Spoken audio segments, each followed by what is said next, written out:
আসসালামু আলাইকুম এভরিওয়ান। আপনাদের সাথে বেশ অনেকদিন পরই একটা এরকম লং ব্লগ শেয়ার করা হচ্ছে। আজকে একটা বিয়ের দাওয়াত আছে, আমার হাজব্যান্ডের খুব বেস্ট ফ্রেন্ডের বিয়ে আর কি।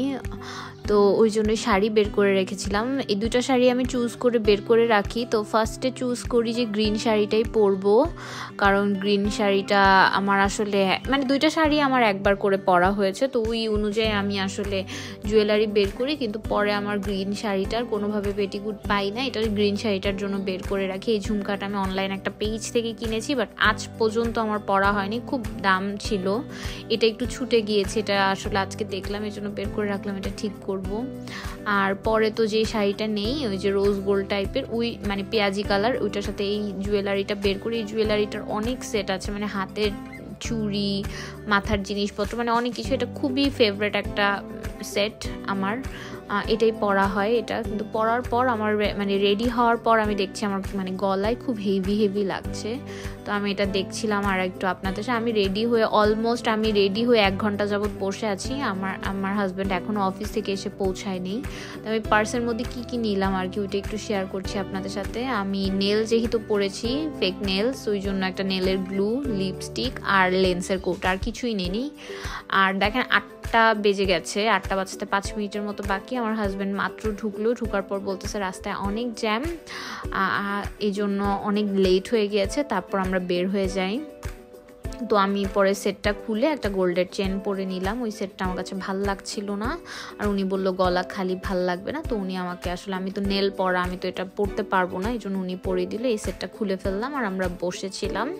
উনি একটু নাস্তা খেলো আর কি, চা। তারপর হচ্ছে কি উনি খাম খুঁজছিল গিফটের জন্য। দেন আমরা বের হয়ে গেলাম। তো এটা হচ্ছে হাতির ঝিলের সামনে।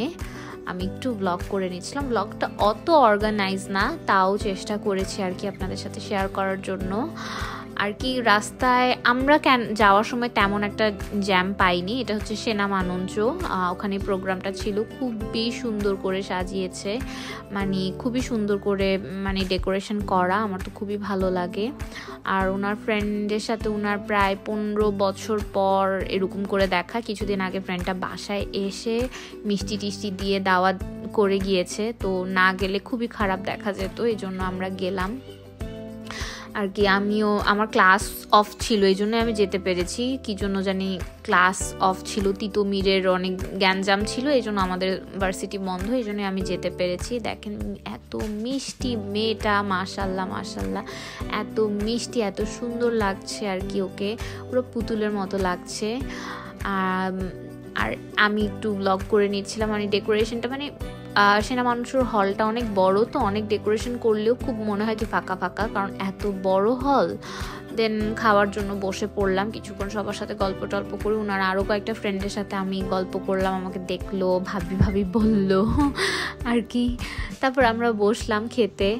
খাওয়ার তো খুবই মজা হয়েছিল। তো সব এখানে এই টেবিলটাতে আমরা সবই কাপল বসেছিলাম, তো এই জন্য এটা খুব ভাল লাগে। আমার এই পাশেও কাপলস, আমরাও কাপলস, আমরা সব কাপল টাইপের গ্রুপ একসাথে বসি আর গল্প টল্প করি। দেন ফার্স্টে নান দিয়ে, অ্যাজ ইউজুয়াল আমার বিয়ের খাওয়ার মতো, আমার বিয়ের ক্যাটারিং যারা করেছিল ওরাই আসলে এই বিয়েতেও ক্যাটারিং করেছে, এই জন্য খাবারটা আমার কাছে মনে হয় যে খুবই ভালো। বাট আমার বিয়ের খাবার নাকি আরও বেশি ভালো হয়েছিল। আমার হাজব্যান্ড আমাকে সবাই বলে ওইরকম ভালো হয়নি খাওয়া, কিন্তু খাওয়া খুবই ভালো হয়েছিল। গরু মাংস দিয়ে নানটা খেতে খুবই ভালো লেগেছে। পরে তো কাচ্চি ছিল, রোস্ট ছিল আর কি। দেন একটু গল্প সল্প করে আমরা বের হয়ে যাচ্ছি আর কি। আর বের হতে একটু ব্লগ করে নিচ্ছিলাম আর কি। আমার এই পার্সটা না খুবই হেভি, এটা আমি পুলিশ প্লাজা থেকে কিনেছি। অনেকেই আমাকে জিজ্ঞাসা করেছিল এই পার্সটা কোত্থেকে নিয়েছো।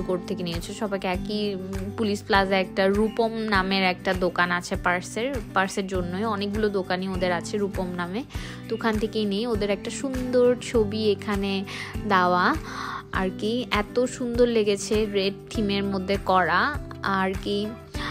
তারপর আমরা উঠে গেলাম গাড়িতে। এটা হচ্ছে গিয়ে উনি হচ্ছে এই মানে রশিদ ভাই আমাদের গাড়ির ড্রাইভার, যে উনি অনেক পুরানো ড্রাইভার, মানে উনি অনেক পুরানো ড্রাইভার। উনি আমার আব্বু, আমার চাচা সবাইকেই মোটামুটি চিনে। আমরা সবসময় এরকম ফ্যামিলি, মানে আমার বিয়ের সব ডিউটি উনি করেছে। বাসায় আসার পর আমি তো কোনোভাবেই জুতো খুলতে পারবো না, মানে জুতা যেটা, তো আমাকে হেল্প করে দিচ্ছিল। বাসায় আসার পর সবথেকে বড় কাজ হচ্ছে এই জুয়েলারিগুলো গুছানো। অনেক দিনে আসলে গুছানো হয় না, এই জন্য আমি বের করে রেখে গিয়েছিলাম। আজকের জন্য বের করেছি এরকম না, অনেক দিন যাবতীয় এগুলো গুছাবো করে আসলে গুছানো হয় না। এই জুয়েলারিটা যে আমার কবে পরা হবে আমি সেটাই চিন্তা করছি। আসলে হুটহাট না আমরা অনলাইনে একটা কিছু পছন্দ হয় কিনে ফেলি, কিন্তু কেনার পর ওইটা অ্যাকচুয়ালি কোথায় পরবো না এরকম কোনো কিছুই আসলে আমরা ঠিক করি না। এটা আসলে এই হ্যাবিটটা আমাদের চেঞ্জ করা দরকার।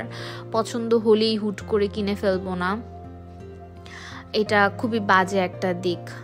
এখন অবশ্য আমি আগের মতো এত অনলাইনে শপিং করি না, আগে করতাম, প্রচুর করতাম। অবশ্যই আমার এই জুয়েলারিগুলো কিছু সবই অনলাইন থেকেই কেনা ছিল, খুব হুটহাট। এগুলো জামি ভাইয়ের বিয়ের সময় কেনা হয়েছিল আসলে, হোয়াইট একটা লেহেঙ্গার সাথে পরার জন্য।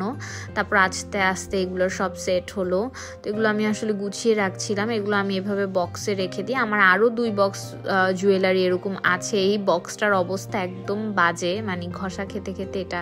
এটা আমার হলুদের জুয়েলারি, অনেক জুয়েলারি আছে এগুলো, মানে অনেক জুয়েলারি আমি এভাবে রাখি। এই বক্সে তো আটে না, সব কিছু আরেকটা জায়গায় রেখেছি। কিছু আলমারিতে তো এত রাখা উচিত না, আবার কিছু আমি আলমারির উপরে রেখেছি, মানে আপনারা শুনলে হাসবেন, আমি আলমারির উপরেও জুয়েলারি রাখি।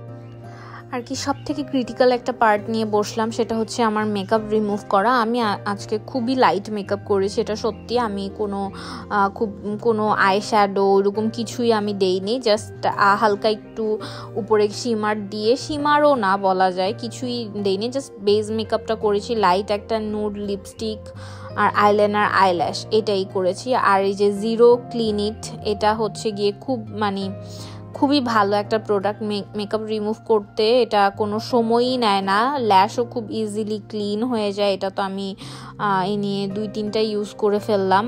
গার্নিয়ারেরটাও ইউজ করি, গার্নিয়ারটা শেষ হয়ে গেছে। আর সব থেকে বড় কথা, গার্নিয়ারের ক্লিনজিংটা শুধু আমার শেষ হয়নি, তার সাথে আমার যে কটন প্যাড সেগুলোও শেষ হয়ে গেছে। আমি আমার হাজব্যান্ডের কটন প্যাড দিয়ে আজকে মেকআপ রিমুভ করছি। এখন তো আমাকে পুরা ভূতের মতো লাগবে, আমি আগে কখনোই আপনাদের সাথে এভাবে মেকআপ রিমুভ করা শেয়ার করি নেই আর কি, আজকেই করলাম। দেখেন জাস্ট আমি লাগালাম, আর আমি কিন্তু কোনো কাটছাট করিনি, মানে দেখেন লাগালাম আর একটু পরেই ল্যাশগুলো উঠে গেল। খুব ইজিলি উঠানো যায় এটা দিয়ে মেকআপ।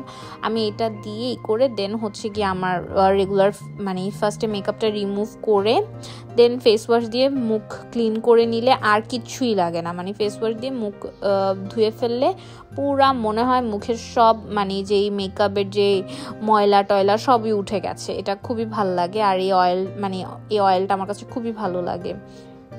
আমি মানে সবাইকে বলবো যারা মেকআপ রিমুভ করা নিয়ে খুব ডিফিকাল্টি ফেস করে আমার মতো, তারা যেন এটা ইউজ করে আর কি। এটাই ইউজ করতে করতে আমি ভাবছিলাম এখন আমাকে পুরো ভূতের মতো দেখা যাবে আর কি। আমি চুল আমার একটু কাটতে হবে। আমার মনে হচ্ছে ভিডিওটা দেখার পর আমার চুল একটু বড় হয়ে গেছে, বা ভালোই, কিন্তু আমি ঘন করতে চাচ্ছিলাম, কোনোভাবে আমার চুল আর ঘন হচ্ছে না।